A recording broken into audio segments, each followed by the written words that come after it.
Hey guys, so last time in Watercolor Crash Course we talked about some of the different materials that you're going to need to start your watercolor journey. Hopefully you guys have had a chance to play around with a few, and hopefully you guys are as hyped for today's crash course as I am, because today we're talking about color mixing. This is a good one for you to try to paint along with, and that way if you guys have any problems at the end of our crash course series, I'm going to have a live stream and you can hit me up with your troubleshooting questions and hopefully I can help you guys out. So grab your paints, grab your paper, grab your brushes, and let's get painting.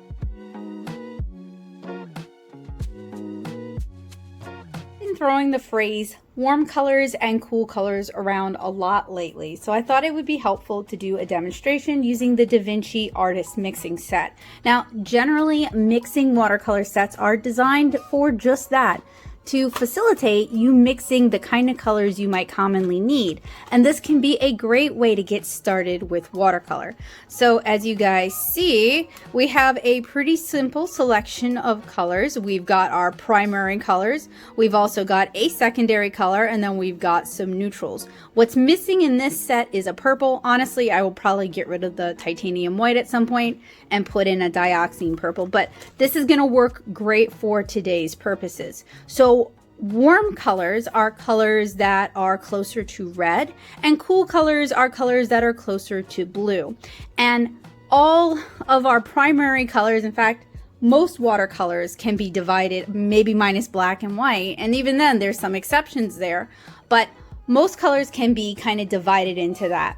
And even within color categories, like let's say a yellow, you're going to have a yellow that seems warmer, so maybe closer to orange, and then yellows that are cooler, maybe closer to like a bright green. So I thought this would be it would make more sense maybe if I swatched them for you guys and kind of demonstrated them, because it took me a really long time to get kind of familiar with the idea of warm colors and cool colors. This wasn't something that was really, it was presented to us in our primary art education, but I guess they assume people caught on quicker than some of us did. But it's something I still see people struggle with, and it's something that took me a really long time to familiarize myself with. So I'm going to go over with you guys today, because hopefully that's going to help it sink in and you'll feel more confident with it. But knowing your warms from your cools will help you effectively mix colors, and when you do decide to mix a warm and a cool together,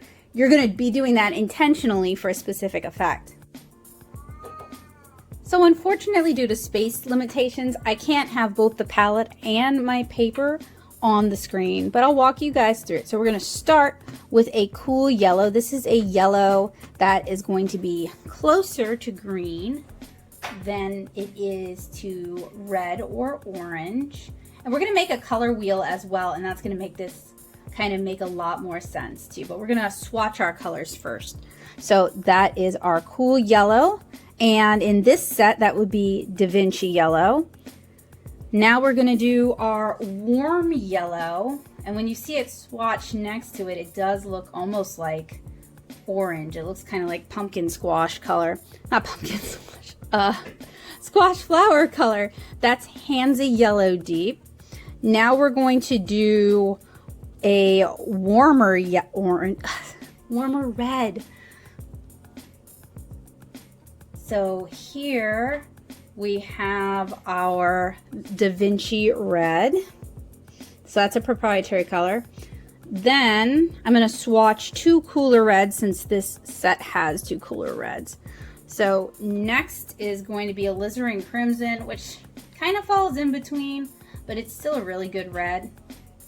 And then after that, we're going to do Permanent Rose, which is like a magenta. And that's definitely cool. So these sort of like hot pinky colors tend to fall into the cooler red sort of category, if that helps make things make a little bit more sense. Next, I'm going to do my cool blue. So that's going to be Pthalo Blue, and even though it says Pthalo Blue red shade, it's still a really cool blue, so it's good for foliage. Then we're gonna do our ultramarine, which is a warmer blue, even though it says green shade. So blues that are closer to purple are going to be warmer blues. Blues that are closer to green or teal are cooler blues. Reds that are closer to orange are going to be warmer reds. Reds that are closer to purple or hot pink are going to be cooler reds. Yellows that are closer to orange are going to be warmer reds, and yellows that are closer to greens are going to be cooler yellows. So next, let's do a color wheel, and that way things will really start to make sense. Let's put this into practice with a color wheel. So I am going to start with my cooler orange, and I'm going to try to work quickly because you really want this to kind of blend wet into wet. So that is, in this set, my cooler yellow. Next, I'm moving towards my warmer red, or warmer yellow, sorry y'all.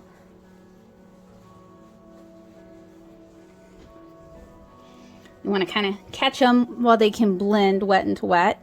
Then we're going to do our warmer red.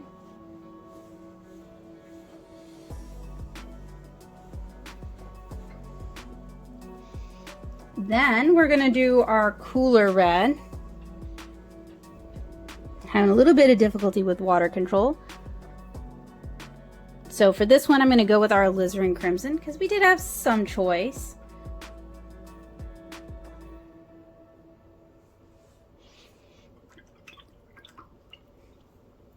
And then before our cooler yellow dries out completely, just going to extend it a little bit. And we're going to grab our cooler blue.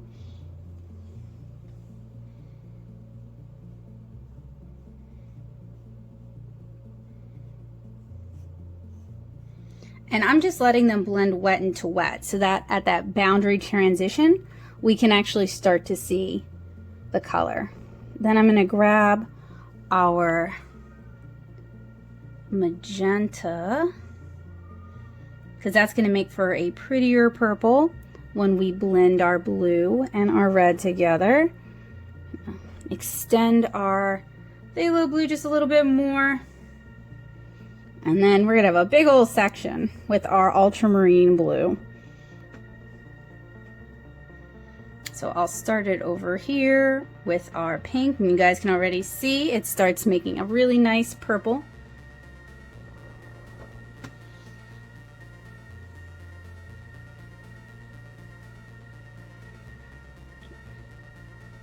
Blend it in with our cooler blue over there.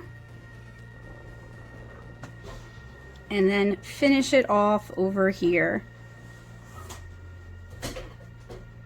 So with a good mixing set, you should be able to make a really nice color wheel where we have our primary colors, but we also get some really clean secondary colors.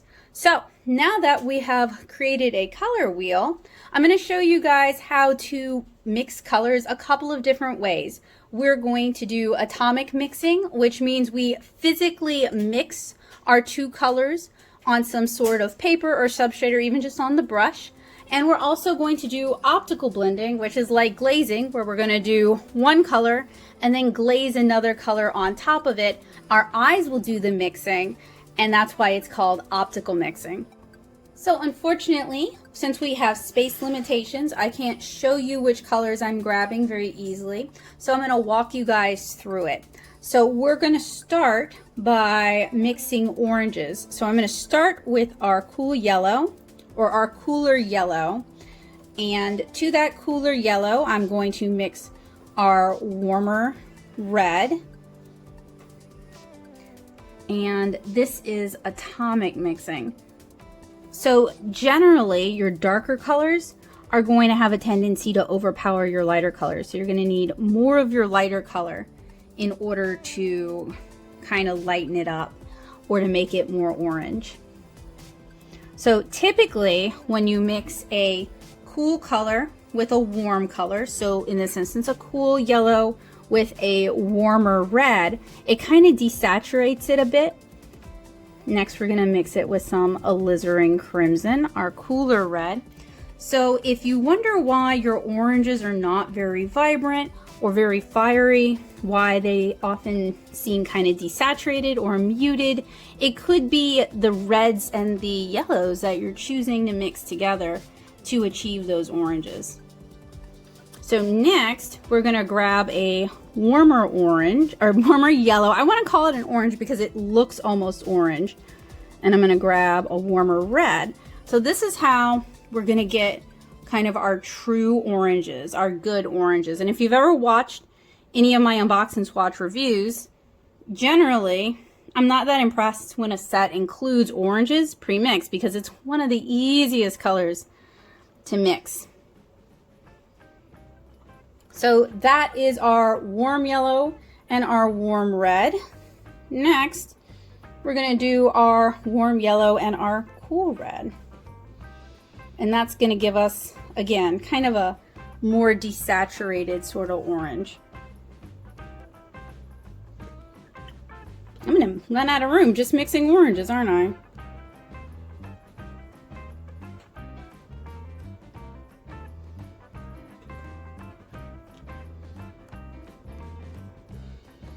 And if you, like I have water control issues right here, dab it off onto a paper towel and that'll help somewhat with the water control issues. So with this one, I'm really struggling. There we go, to get an orange as light as I want it. So you guys can see, just with 4 colors, you can mix a bunch of different oranges, and then you can change things up by the ratios that you use and how much you dilute those colors. Realistically, with a good mixing set, you should be able to easily mix most colors. That's why the Daniel Smith Essential 6 set comes with 6 colors. And I even have a really old tutorial here on the channel where I show you guys how to do exactly that. How to paint a painting using that set with only those 6 colors. So now we're gonna move on to our, nope, you know what? I was gonna grab some blue and I already blew my water, but I realized we're not quite done with our yellows. So let's grab our cool yellow again. We're gonna mix them with blues this time. We're gonna grab some of our blue, and this is gonna really affect the color, and we get a really nice green. So that is the Vinci Yellow, a cool yellow, with Pthalo Blue red shade, a cool blue. Just a really nice true green. Add a little more yellow to that.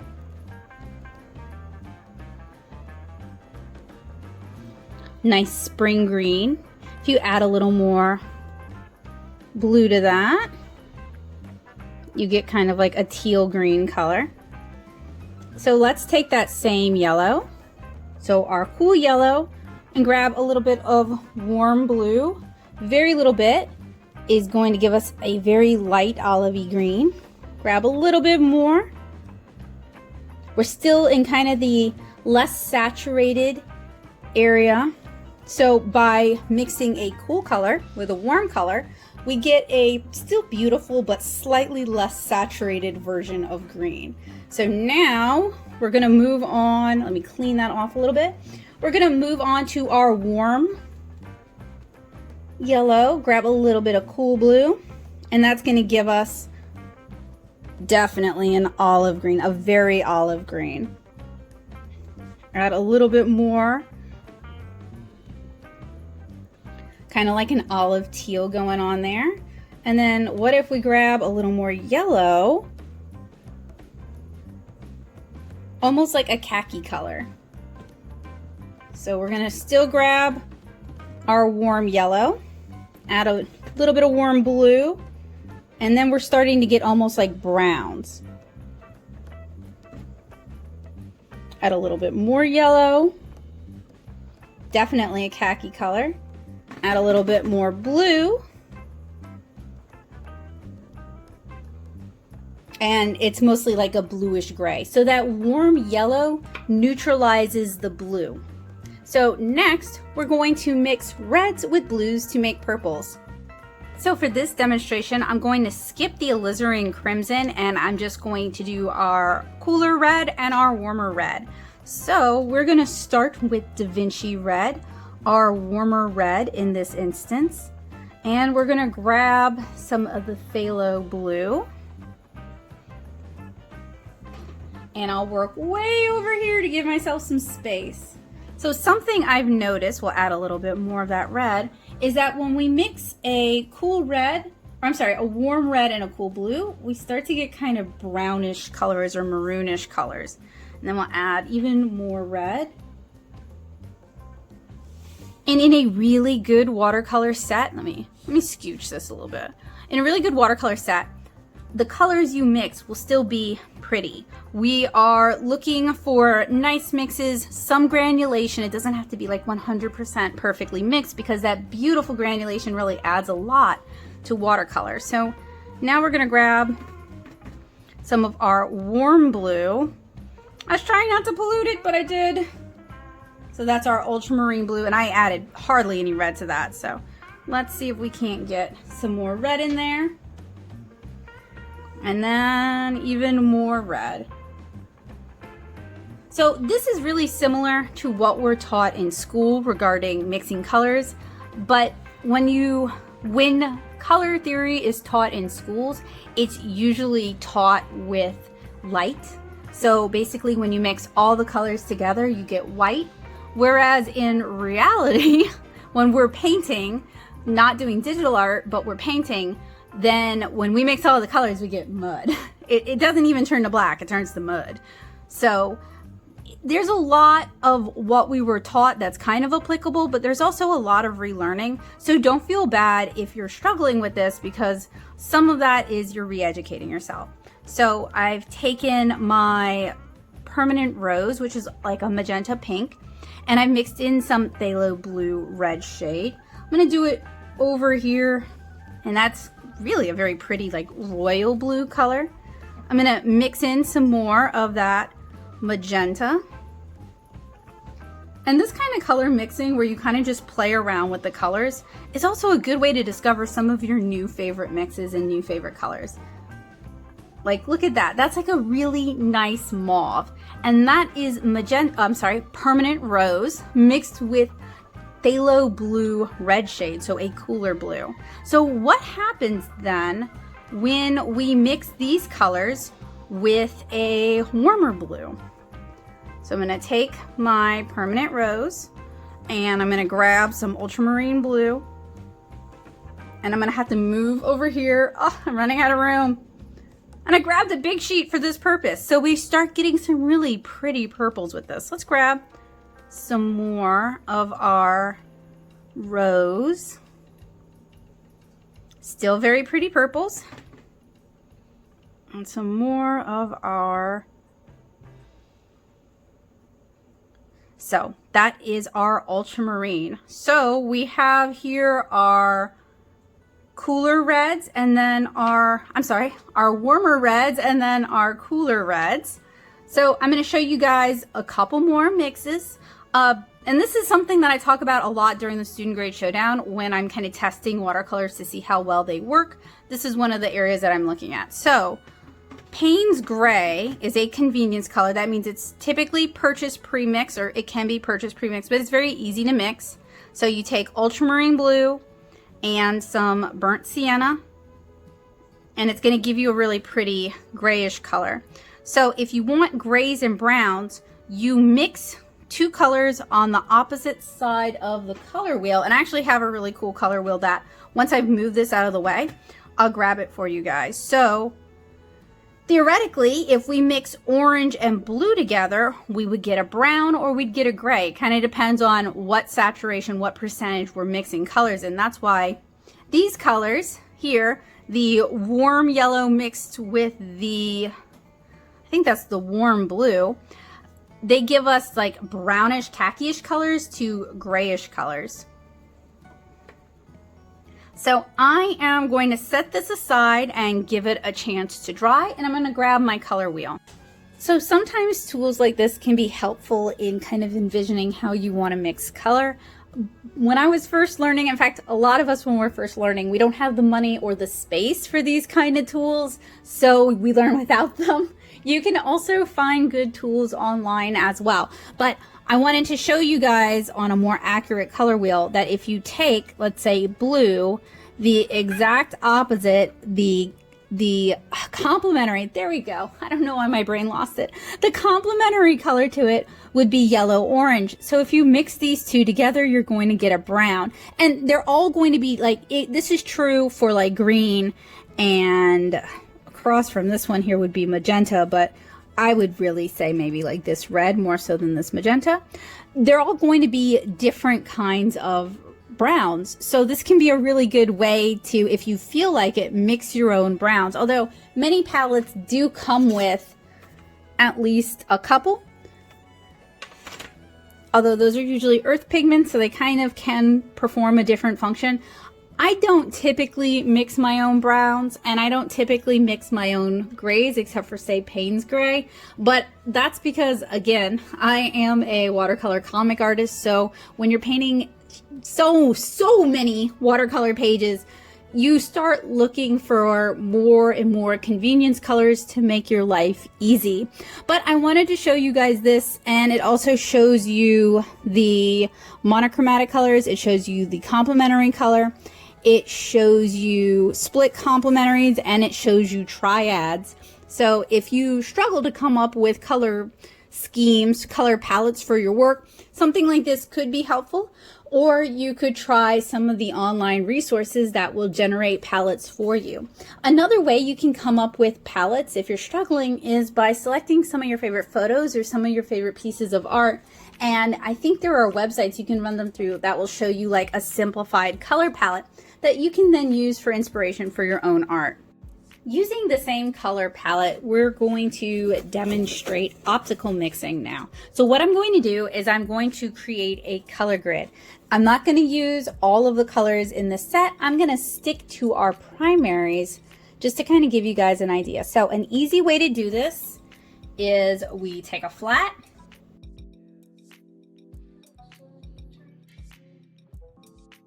and we paint a straight line.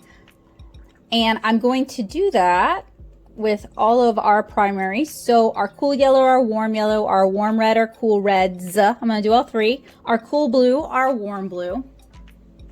We're going to start this off going vertically, and then we're going to go horizontally.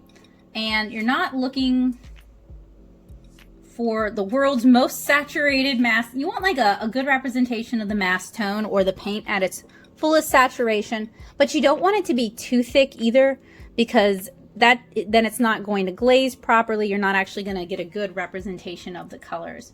So what I don't like about this palette is that they actually have the reds slightly out of order. So I'm going to reorder them so that we're starting with cool then warm, cool then warm, cool then warm. I think that's going to make for an easier to understand visual instead of it getting swip swap for no good reason in the middle.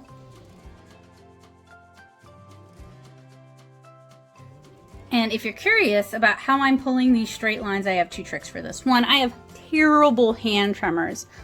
I don't know why. Anxiety, ADHD, who knows? So I will rest my hand on my other hand, and that way my hand's not shaking all over the place. The other trick to pulling a straight line is, just like in life, always be looking at where you want to go. So I'm always moving my eye down to the bottom of the paper or to the opposite side of the paper. And then just practice. I'm also using all of my arm. So I'm using my arm all the way up to my shoulder to pull these lines, rather than, I don't know why I'm doing that, that's not working, rather than using just my fingers, because you have more control when you use more of your arm. And then when I can, I try not to talk to you guys while I'm pulling the line, because I try to pull these lines with my breath, like as I'm breathing, and talking will disrupt that.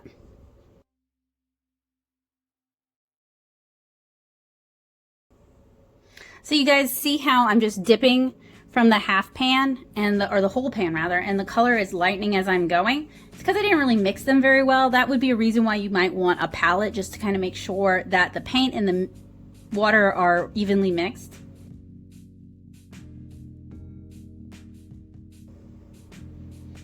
And these are not perfectly straight lines either. We could have used masking tape and made it just like so aesthetic, but who's got time for that? That's not necessary for a good demonstration. So I'm going to allow these to dry totally, and then we're going to basically do it going the other way. And hopefully you guys will start to see some secondary colors appearing through our glazes. So this is dried for a little while. It's not like 100%, but it's close enough for what we're doing. So now I'm just going to, in the same color order, so Vinci Yellow, Hansa Yellow Deep, then Permanent Rose Quin, Alizarin Crimson Quin, Vinci Red, then Pthalo Blue and Ultramarine. So in that same order, I'm just going to glaze a stripe going in the opposite direction.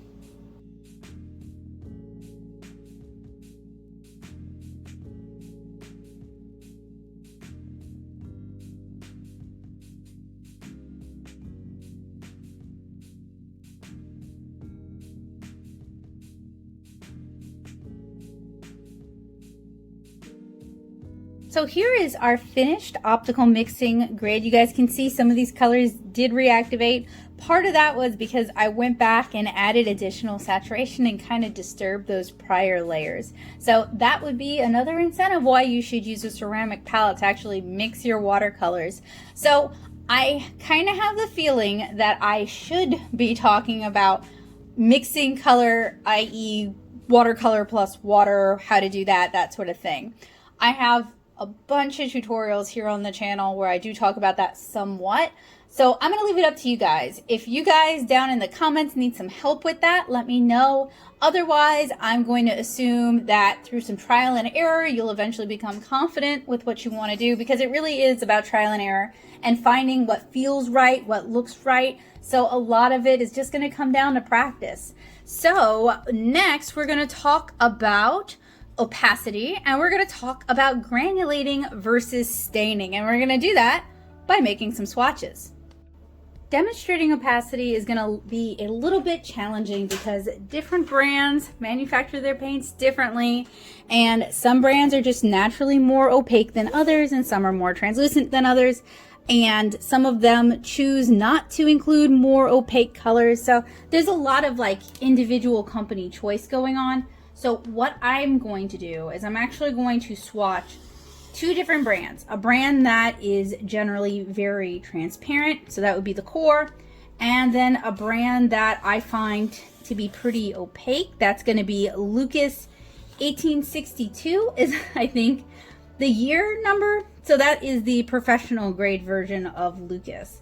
But, you know, Schminko is another one of those that's a little bit more opaque. Rembrandt's another one. So I've noticed that European, like old master style watercolors tend to be more opaque than their, you know, United States counterparts. So I figured that would be a really good kind of basis for comparison. So there's a lot of reasons your watercolors could be opaque. It could just be the pigments used, but it could also be the inclusion of something known as optical brighteners. And I talked about that when I talked about student grade versus professional grade. So at the top is core, at the bottom is Lukas, and then since I touched on this before, if you're looking for really opaque watercolors, you can just buy gouache and then water that or thin that down some if you want to. That might give you what you're looking for, but it's never going to be as transparent watercolor. But utilizing gouache in your watercolor palette can be a great way to add in some opacity. And there's definitely times when you want that opacity in your watercolors. There's definitely times when that's going to add to your work rather than detracting from your work. So the only reason I kind of have a problem with it is mostly because I just paint in like a million layers. And typically opacity doesn't play so well with that until the final layers. So if you paint in fewer layers, more opaque watercolors might work fine for you. Watercolor at its utmost saturation is what's known as its mass tone. Watercolor in the half pan or in a pile of, tube paint is what's known as the pile or pile tone. So with the mass tone, we're going to be able to really see how opaque these colors are. That's why I have these black lines here on the paper. This is going to show us how much they actually cover the lines.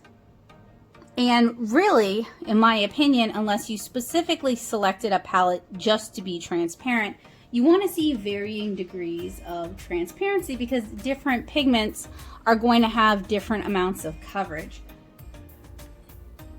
Paint control, so you see there's like a little glob of paint here. Paint control is also pretty important because too much paint on your brush can give the false impression of something being more opaque than it actually is.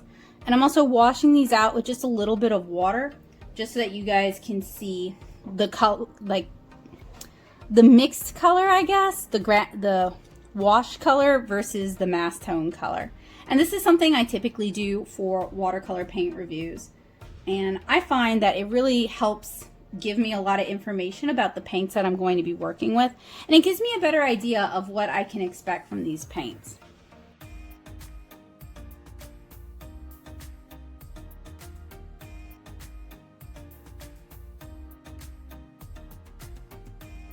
Sometimes at full mass tone, it can be difficult to see interesting properties of the paints like granulation. So that's another reason why I'll swatch it out with some water as well, to kind of give it an opportunity to, if it has any interesting properties, like it changes color as you add water, and some colors do actually shift, like olive green is a color that really shifts, Indian yellow is another one. If it really shifts dramatically in color, if the paints tend to fall apart and turn to nothing, which is really, really common with cheaper paints, or if we've got some granulation, adding a little bit of water will help us see that versus just painting with it in mass tone. While there are some watercolor artists who do indeed paint with just mass tone, that's not really the most common use case. Usually there's a wide range of how much water you might add to your watercolor for just different aspects of the painting. So even the same painting can have different amounts of water. Even the same color can have different amount of water at different stages. So that kind of ties back into what I was talking about way earlier with fat over lean. When I have a lot of water in the mix, that's when I'm going to refer to it as being a leaner mix, because there's not a lot of paint in it and there's a lot of water. Whereas if it's a lot of paint, like with mass tone, and not a lot of water, then it would be lean. And typically with watercolor, I find that it's really beneficial to start out with those leaner mixes. Wait, ADHD brain. Let me restate that just in case. I don't want to misspeak. When it is a lot of water and not a lot of paint, it's lean. When it's a lot of paint and not a lot of water, it's fat. So with fat over lean, you are doing your thinner layers that have more water and less pigment first, and then layering your fatter layers that have more pigment and less water afterwards. And that's going to help prevent your painting from becoming muddy.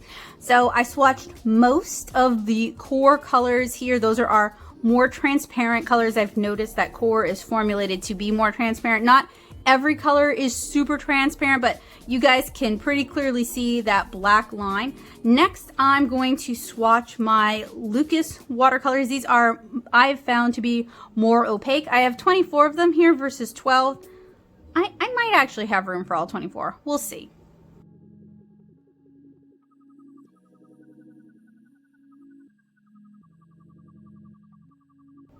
Many brands will include titanium or Chinese white. I basically never use it. If I want a pastel, then I usually will try to leave the white of the paper.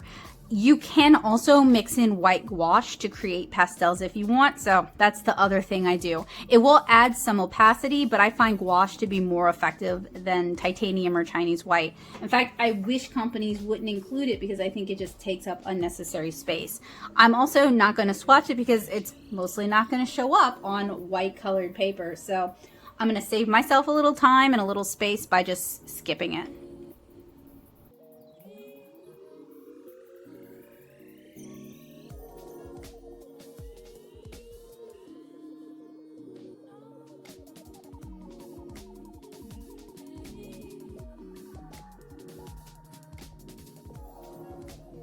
If you find that you prefer more opaque watercolors, because they do have a lot of color punch and they can really stand out on toned papers, you will need to change your rinse water out more frequently, because the opacity does tend to pollute the water and become noticeably polluted, as in like when you're swatching it, it will slightly change the color. So you're going to need to change your water out more often just to make sure that you're not painting mud.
So I hope you guys are able to see, but so with our more transparent watercolors, for the most part, overall, you're able to see that black line pretty clearly because the colors are more transparent. Some of them are going to obscure it a little bit more than others because those are typically more opaque colors. The pigments themselves tend to have better coverage, but in general, the colors are more transparent. Compare that against watercolors that are generally a more opaque brand. You can really see them start to obscure the line. And for me, as somebody who does watercolor comics, that tends to lead to muddiness and having to repencil or re-ink the page. So that's not ideal for me, but I'm sure there are artists who can really utilize this effect and make the most out of it. But I wanted to kind of demonstrate a more transparent brand, so that was the core watercolors versus a more opaque brand that covers the black line a little bit better. That would be the Lukas 1862. Am I passing a judgment call on either? Y'all already know I really like the core watercolors and I would recommend them if you're just starting out. But in the end, it really kind of depends on what you want to do with watercolor and what your goals are. I've got tons of watercolor reviews and field tests here on the channel, both professional grade and student grade. And I should state, both of these are professional grade. So I was trying to compare apples to apples in this instance. But if you're looking for the right watercolors and you don't necessarily want to invest a ton of money on something you're not necessarily going to like, I highly recommend you watch multiple reviews from multiple different artists, multiple sources, and that'll give you kind of a better idea of what you're getting into and what you're buying, especially because watercolors can end up being a multi-$100 hobby if you fall in love. And I would really rather you guys start out with colors that you're gonna like and be able to build on that than start out with sets that you don't like that you're gonna be replacing later on. I've kind of danced around granulation a lot, and it's not because I don't like granulation, because I love granulation. It was because I wanted to kind of give it its own section. So generally with watercolor, you're going to have some colors that granulate more than others. This is my daily driver palette. This is what I paint with all the time. There are some pigments that are just not as finely ground, and those are going to be more prone to granulating. You can often see that with like earth colors, especially sometimes yellow ochre, but ultramarine blue is one of those single pigment colors that sort of granulation really comes to mind. So what I want to demonstrate for you guys is just a few different ways you can have granulating watercolor, and I want to demonstrate it in a way that allows those colors to really shine. So this is what I use when I am swatching granulating, like specifically granulating watercolors, to really see what kind of special effects they might have. So we're going to start with Ultramarine Blue, which depending on your brand is more or less granulating. It kind of depends on how finely milled it is. So what I'm doing is I am allowing it to kind of just diffuse out into the water.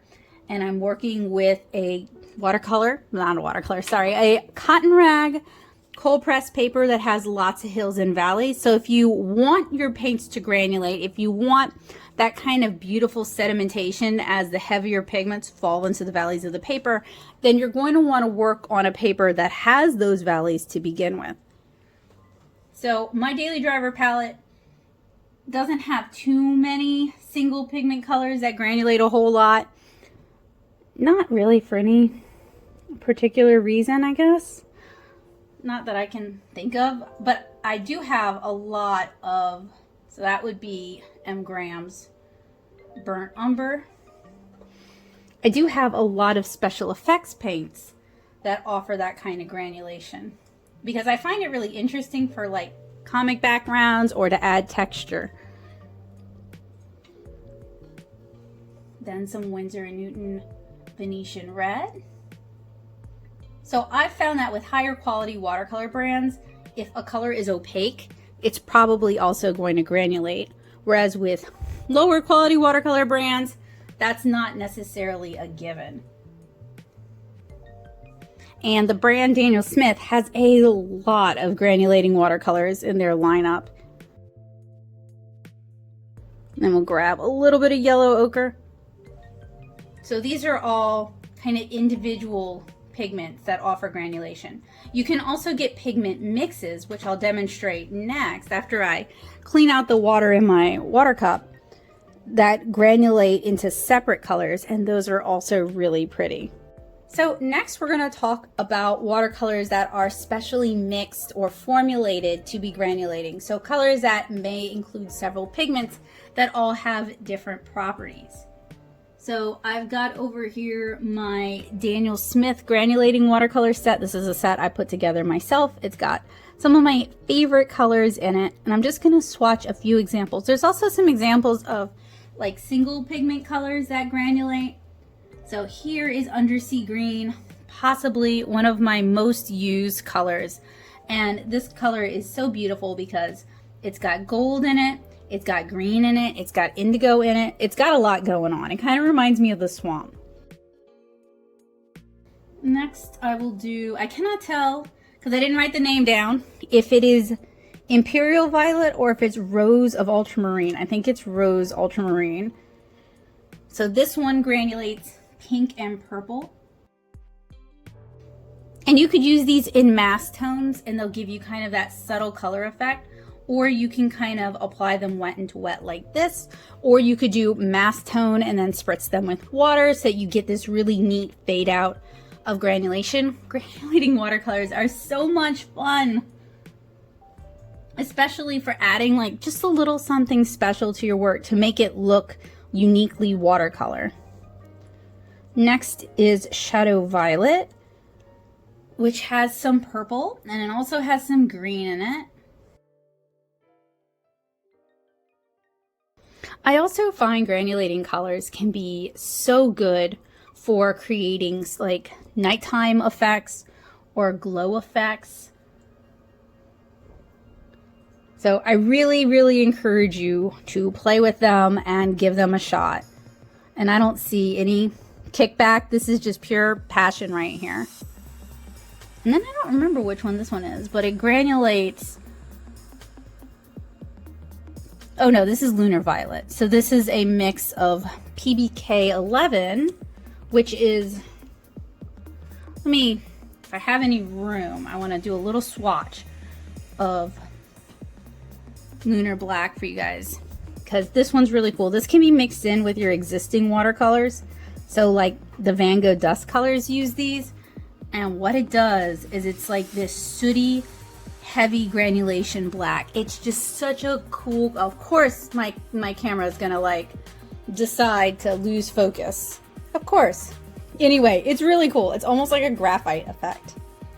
So then I'm gonna go swap out my water cup and we're gonna talk about some somewhat problematic granulating watercolors that I still, knowing the problems, I still really love them, but I do wish they would be more upfront about how problematic they are. And that would be the Supervision super granulating watercolors. And I may also demonstrate some of the Paul Rubens Shiyun watercolors if there's still space. So the Supervision watercolors are definitely a hotly contested watercolor here on YouTube. Most people don't like them because they do have some problems.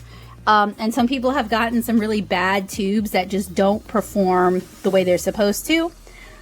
And they are not light fast, because the way they're getting these super pretty granulation effects that you guys will see in just a second is they're using a dye plus the pigment, and they're not being super honest about the inclusion of that dye. Dyes are typically very, very light fugitive. That means they're going to fade very quickly. There's some exceptions, like indigo is traditionally made with a plant-based dye from the woad plant. I think a lot of companies are using synthetic indigo now, but you know, that's let's see. Madder Red, I believe, is also kind of a dye-based watercolor. But those, you know, it's pretty rare in the watercolor world. Now, this doesn't bother me because the effects, I think, are so pretty. And also because I don't sell my original comic pages, and I want to use these for like special effects in the backgrounds. So in my use case, I don't think it's going to become a problem. But while I'm championing them and talking to y'all about how beautiful they are, I did want to disclose some of the problems because I don't want to sell y'all on something and it bites you in the butts. I'll also say my buddy Kabocha has been working on some paints. In fact, we've got plans for some super granulating paints that aren't going to be as light fugitive or will be no more light fugitive than typical Daniel Smith watercolors, while still offering some beautiful special effects techniques.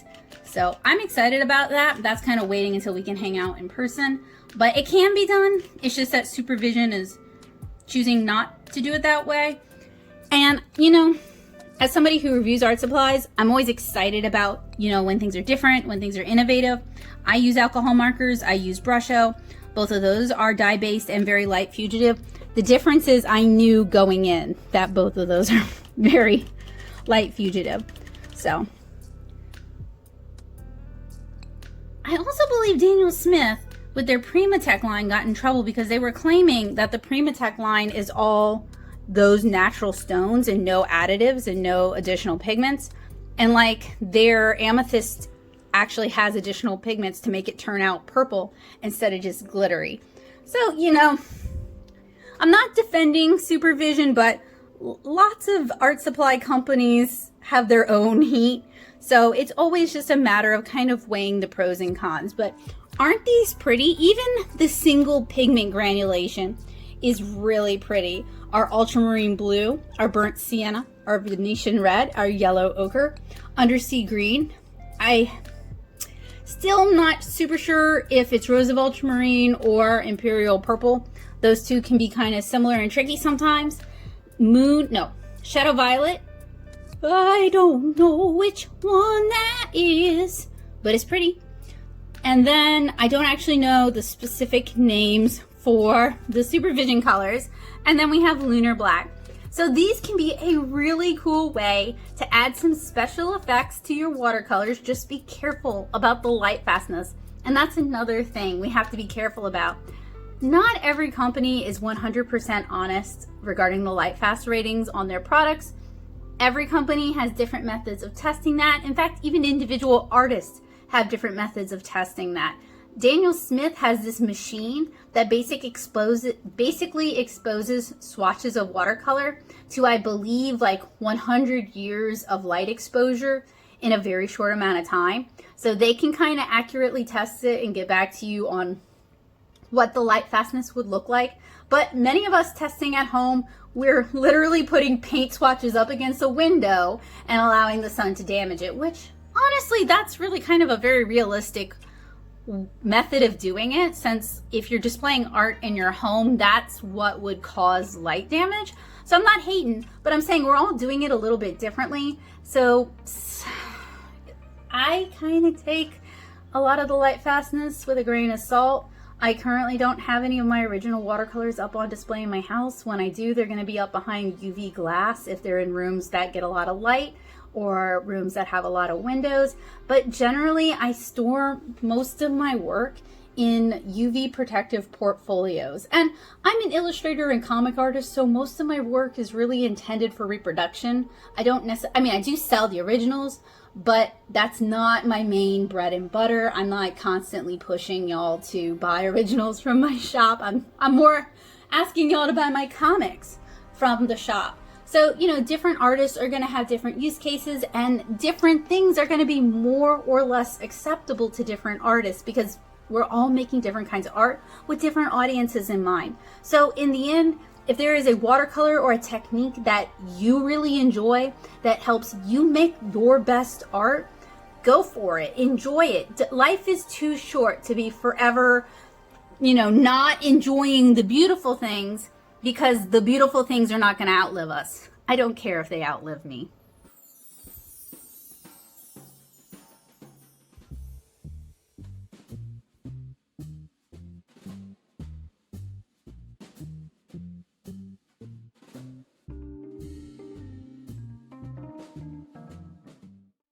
Our granulation example is almost dry, and hopefully you guys could see those pigments settling out during the hyperlapse segment. I think that's so cool. I love including that when I do these sort of super granulating watercolor reviews. And you guys can see just how pretty some of these colors are, but you can also see where we have a staining color, so a not granulating color that kind of serves as like the base color, and then we have our granulating color. That's particularly true with the super granulating colors. That's how you get those duo color splits. Whereas with our individual pigment colors that just kind of naturally granulate, it's basically the granulating color and then the white of the paper. But granulation can be a really great way to add some texture, to add some vibrancy, and to add some fun to your watercolor illustrations. We talked about a number of aspects of color mixing, but we did not talk a whole lot about water control, and I do know that's an area that people really struggle with. So that's something that I'm really going to talk about a lot during our live stream. So don't think I haven't forgot. I don't think it's important. It is so important that I want to make sure it gets the attention it needs, because water control can be a variety of factors, from your atmospheric humidity to the types of brushes you're using, to the type of paper you're using, to the type of paints you're using. There's a lot of aspects going on and a lot of solutions for how to control unwanted water, or how to utilize that to create cool watercolor effects. And I really look forward to kind of exploring our options together in the live stream. Speaking of effects and techniques, make sure you stay tuned for our next crash course, where we're going to be talking about watercolor techniques, and we're going to be talking about watercolor techniques in a big way. I am demonstrating more than 12 common and useful watercolor techniques, including 6 that I use, actually more than 6, but at least 6 that I use all the time in every single painting I paint. So if you like my art, you like my illustration, make sure you stay tuned for next time's crash course. So we talked about warm and cool colors using the Da Vinci mixing palette. We also made a color wheel. We did what's known as atomic mixing, where we take 2 colors and we smash them together and we get a secondary color. We explored the color wheel very briefly. We also did some optical mixing, where we layer one color on top of the other after it's fully dry, aka glazing or wet over dry, which we're going to talk about more next time. And we made a color grid just to kind of demonstrate the sort of mixing you can get and the options you have when you color mix this way. We also talked about transparency versus almost said optometry. Transparency versus opacity using the Core Mini palette and the Lukas 1862 palette. So one very translucent palette and then one very opaque watercolor palette. We talked about gouache, just enough for me to tell you guys I'm not the person to talk to you guys about gouache. There are a lot of great YouTube channels that talk about gouache, but that ain't me. So if you're looking about information about gouache, I'm not your gal. And then we talked about granulation, both by exploring colors that kind of just naturally granulate due to how the pigments are milled, to colors designed to super granulate or split out into multiple colors, to colors that super granulate and are super cool but have some super big problems in terms of light fastness. So hopefully today's color mixing tutorial was fun, helpful, useful, and informative. Remember, if you guys have any questions, you can reach out to me in the comments, you can reach out to me on the paint box, or you can save your questions for our troubleshooting live stream. I'm gonna collate all the questions anyway, so if you think you're gonna forget, just reach out to me. I'm gonna collect them all, so don't worry about that. And next week, or next time, probably next week though, we're going to talk about all of those cool watercolor techniques. So hopefully you guys are as excited for it as I am, and hopefully you guys are ready for it, because I am definitely ready to share it with you guys. So I look forward to seeing you guys again really soon. Thank you guys so much for joining me today. A huge thank you to my amazing patrons, because they're the reason series like this are even possible. It's through their financial support that I can and am willing to do this, because these kind of crash courses that utilize a lot of materials and utilize a lot of demonstrations can get really expensive, because a lot of those are consumables. So a big thank you to them. They also make the reviews on this channel possible, because I utilize the money from my Patreon to buy the supplies that I review. So huge thank you to them. If you'd like to join their ranks, if you like what I do and you want to help support it, you can join me at patreon.com/natosoup. Even the littlest bit helps. So yes, even the littlest bit helps, and I really appreciate it. So if you want to check out more of my work, see that ADHD brain was getting ahead of me there. If you want to check out more of my work, you can join me over on TikTok, where I'm always sharing sneak peeks of what I'm working on next. So that's pretty cool, but I share those in the shorts too. So you're probably missing out, but not super missing out. If you really don't want to use TikTok, I understand you. There's a lot of social media services. You don't have to be on every one. I'm not trying to pressure you. And if you'd like to check out my main body of work, my magnum opus, the baby, the reason I am doing any of this at all, you can read 7-Inch Kara for free at 7inchkara.com as a webcomic. Or if you are a fan of books and hoarding books, if you were a dragon and you would curl up on a pile of books, then you can buy Volume 1 and Volume 2 through the Nato Shop at natosoup.com/shop. Thank you guys so much for hanging out with me today. Hopefully I was able to enlighten you somewhat. I do not at all consider myself the de facto authority on color mixing or color theory. Often I mix colors in a way that works for me, and it kind of came from years of trial and experience in mixing mud and mixing colors I didn't like and learning that way. There are YouTube channels that can talk about color mixing in much more depth, especially James Gurney. So if you're looking for more information, I highly recommend you check out his YouTube channel, because not only does he do gorgeous watercolor and gouache illustrations, but he can really explain color and light in a way that I absolutely cannot. So hopefully today was helpful, useful, and informative for you guys, and hopefully it was helpful in helping you guys make art a habit. If you're looking for some more watercolor tutorials, if you're feeling pumped up and you want to start putting these new skills to use, I highly recommend you check out my Stash Buster tutorial series, which is designed for people who don't draw but want to paint. And it's a series of DIY bookmarks that utilize simple watercolor techniques to make adorable or beautiful, sometimes both, bookmarks. Or you can check out my Quick and Easy watercolor series, which is kind of like an extended version of the crash course that I recorded years ago when I was teaching a different watercolor class. So I hope you guys have a wonderful day, and I hope to see you guys again soon. Bye!